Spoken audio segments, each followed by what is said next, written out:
वो कैसे समझ गई कि हम ही को राहुल जी फ्लाइंग किस दे रहे हैं? उस सदन में और सारी भी महिलाएं हैं। फ्लाइंग किस भी अगर करना होगा तो किसी लड़की को करेंगे, ये 50 साल की उम्र की बूढ़ी को क्यों करेंगे? भाजपा के नेता लोग को तो इतना घटिया घटिया वीडियो वायरल होता है भाजपा नेताओं के साथ, लड़की के साथ, महिला के साथ। मेरा बयान यही था कि हमारे नेता को हमेशा बदनाम करती हैं स्मृति ईरानी जी।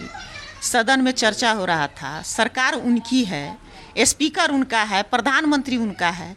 अगर फ्लाइंग किस राहुल जी उनको दे रहे हैं तो वो कैसे समझ गई कि हम ही को राहुल जी फ्लाइंग किस दे रहे हैं? उस सदन में और सारी भी महिलाएं हैं। और कल हेमा मालिनी जी का बयान आया था, उनसे प्रेस वाला पूछा कि जब फ्लाइंग किस राहुल जी दे रहे थे तब देखी थी, तो वो बोली कि नहीं। तो इसका मतलब तो स्पष्ट हो रहा है कि मेरे नेता को बदनाम करने के लिए ऐसा साजिश रचा जा रहा है। और मैं ये भी बोली थी कि हमारे नेता जो हैं अभी तक शादी नहीं किए हैं। इस भारत देश में लड़कियों की कमी नहीं है। राहुल जी अभी भी चाहेंगे तो किसी लड़की से शादी कर सकते हैं, यही तो मैं बोली थी। नहीं, आपने उनको बुढ़िया भी कहा 50 साल की, क्या उस स्टेट कायम है? मेरी उम्र 50 साल है तो हमको कोई आंटी कह दे, कोई बूढ़ी कह दे तो रिएक्ट नहीं होना चाहिए।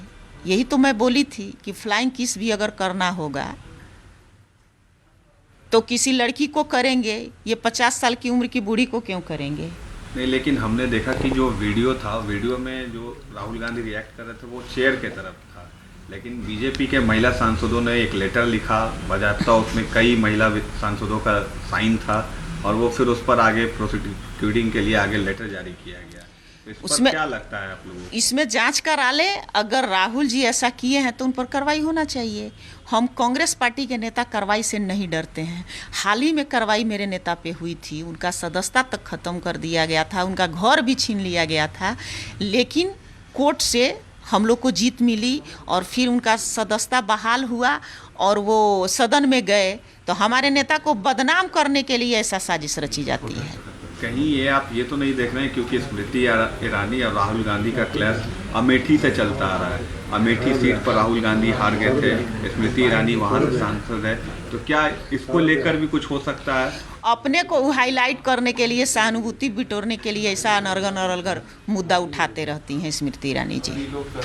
तो आप जो बयान दे रही है, राहुल गांधी अक्सर विदेश जाते हैं, उनके विदेश के दौरे को लेकर बीजेपी उन पर काफ़ी अटैकिंग होती है।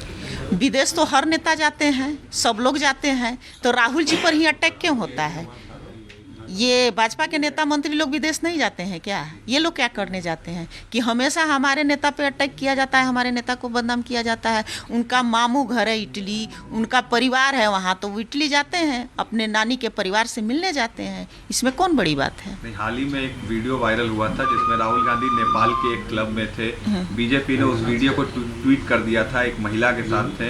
तो आपको नहीं लगता कि आपके इस बयान के बाद फिर से भाजपा अटैकिंग हो जाएगी राहुल गांधी को? भाजपा के नेता लोग को तो इतना घटिया घटिया वीडियो वायरल होता है भाजपा नेताओं के साथ, लड़की के साथ, महिला के साथ, तो उसका कार्रवाई नहीं होता है। उस पर भी तो कार्रवाई करना चाहिए। मणिपुर में इतना बड़ा घटना घटी, वहाँ भाजपा की सरकार है, वहाँ के महिलाओं को नंगा किया जाता है, परेड कराया जाता है, रेप किया जाता है, तो उस पर स्मृति ईरानी क्यों नहीं बोलती हैं? अगर महिला के हितैषी हैं, महिला के बारे में वो कुछ अच्छा सोचती हैं, तो महिला पर घटना घटे उस पर भी उनको कुछ बोलना चाहिए। वो हमेशा राहुल जी को बदनाम करने के लिए राहुल जी पर ही टारगेट क्यों करती हैं? एक आखिरी सवाल, राहुल गांधी की सीट को तो स्मृति ईरानी ने जीत लिया, अगर फिर से 24 में अगर राहुल गांधी अमेठी कंटेस्ट करते हैं स्मृति ईरानी से, तो क्या लगता है आपको, क्या नतीजा बुरी तरह स्मृति ईरानी जी हारेंगी और राहुल जी जीतेंगे। वहाँ के जनता से जाके आप सर्वे करा लीजिए।